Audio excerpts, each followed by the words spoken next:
हिमालय, ये पहाड़ सिर्फ बर्फ नहीं ओढ़ते, ये अपने सीने में वो रहस्य छिपाए बैठे हैं जो इंसान की जान बचा सकते हैं। जहां हवा भी इजाजत के साथ बहती है, जहां हर पेड़, हर जड़ किसी दवा से कम नहीं होता। और आज हिमालय की गोद में एक ऐसे खजाने का पता चला है जो उन करोड़ों लोगों के लिए एक बड़ी उम्मीद बन सकता है जिनका शरीर पोषण की कमी से जूझ रहा है। जी हाँ, धारचूला के इन ऊंचे इलाकों में कुदरत ने एक ऐसी औषधि छुपा रखी थी जिसे दुनिया चागा मशरूम के नाम से जानती है। ये कोई आम मशरूम नहीं है, ये उगता है सिर्फ 100 साल पुराने भोजपत्र के पेड़ों पर, वो भी 3000 मीटर से ज्यादा ऊंचाई पर।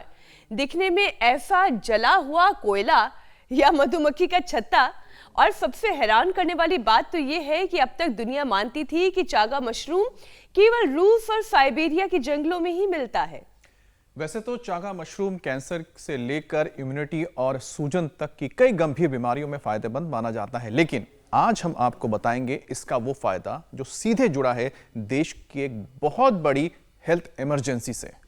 बिल्कुल ठीक बात है। और आज भारत में करोड़ों लोग एनीमिया यानी खून की कमी से जूझ रहे हैं। और यह सिर्फ एक बीमारी नहीं है, यह धीरे धीरे पूरे शरीर को कमजोर बना देने वाली एक ऐसी दिक्कत है जिसके बारे में लोग बहुत गंभीर नहीं हैं।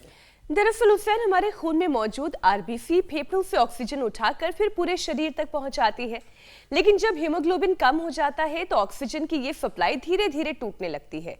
इससे लोगों में लगातार थकान, चक्कर आना, सांस फूलना, हाथ पैर ठंडे पड़ जाना, चेहरा पीला होना और दिल की धड़कन तेज होने जैसी परेशानियां शुरू हो जाती हैं।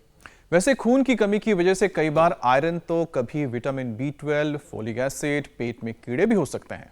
सीधा ये समझिए कि अगर शरीर में हीमोग्लोबिन 10 से नीचे हो तो ये माइल्ड एनीमिया है, लेकिन 8 से 9 पर पहुंचते ही हार्ट और लंग्स दोनों थकने लगते हैं।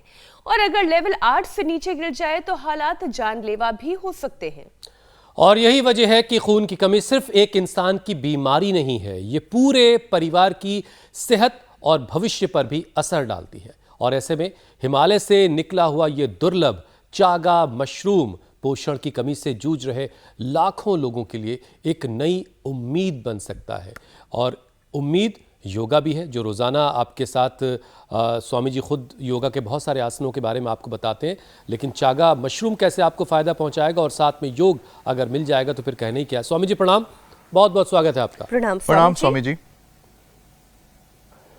प्रणाम। हिमालय से निकला हुआ योगी जोगी भी तो सारे देश का हीमोग्लोबिन बढ़ा रहा है, प्लेटलेट बढ़ा रहा है, उनके अच्छे गुड हार्मोन्स को बढ़ा रहा है, सब रोग मिटा रहा है।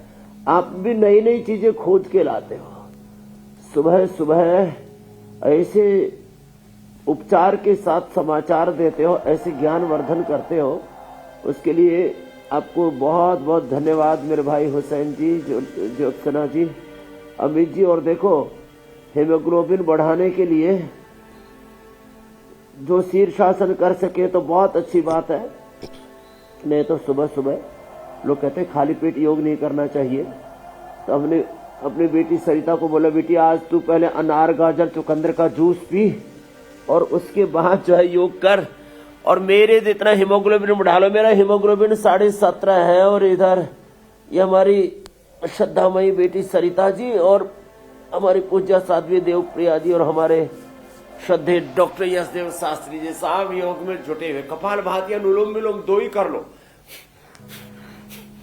ये और ये, इसी से हीमोग्लोबिन हाई हो जाता है। फिर ये यदि मंडूक आसन हो जाए और पवन मुक्तासन हो जाए तो लीवर किडनी के फंक्शन अच्छे होने पर, ऑक्सीजन की सप्लाई पूरी होने पर और अच्छा न्यूट्रिशन मिलने पर हीमोग्लोबिन कम नहीं रह सकता। हीमोग्लोबिन में 3 चीजों की सबसे महत्वपूर्ण भूमिका है। एक लीवर की, जो खाया वो शरीर में हजम हो जाए, आंतें और लीवर। दूसरा किडनी की एरिथ्रोपोइटिन, उसमें एक हार्मोन निकलता, वो हीमोग्लोबिन के लिए जिम्मेदार होता है। और तीसरा ऑक्सीजन की supply. Less oxygen supply is the main cause of all diseases. आज हम जयपुर के टोंक रोड पर ये इंटरकॉन्टिनेंटल होटल से ही योग कर रहा है, क्योंकि हमें एक आवश्यक कार्य से इधर आना हुआ, तो हमने कहा योग तो नहीं छूटेगा। बिल्कुल बिल्कुल स्वामी जी। और आज टोंक रोड जयपुर के इंटरकॉन्टिनेंटल होटल से ही योग करवा रहे हैं। बिल्कुल, गुलाबी शहर से स्वामी जी आज सीधे हमारे साथ जुड़े हैं और आपके चेहरे कैसे गुलाबी दिखेंगे, कैसे शरीर में जो लोहा कम पड़ रहा है वो लोहा कैसे भरा जाएगा आपके शरीर के अंदर, आज आप स्वामी जी आपको ये गुलाबी शहर से ही बताएंगे। पिंक सिटी जयपुर से स्वामी जी हमारे साथ है।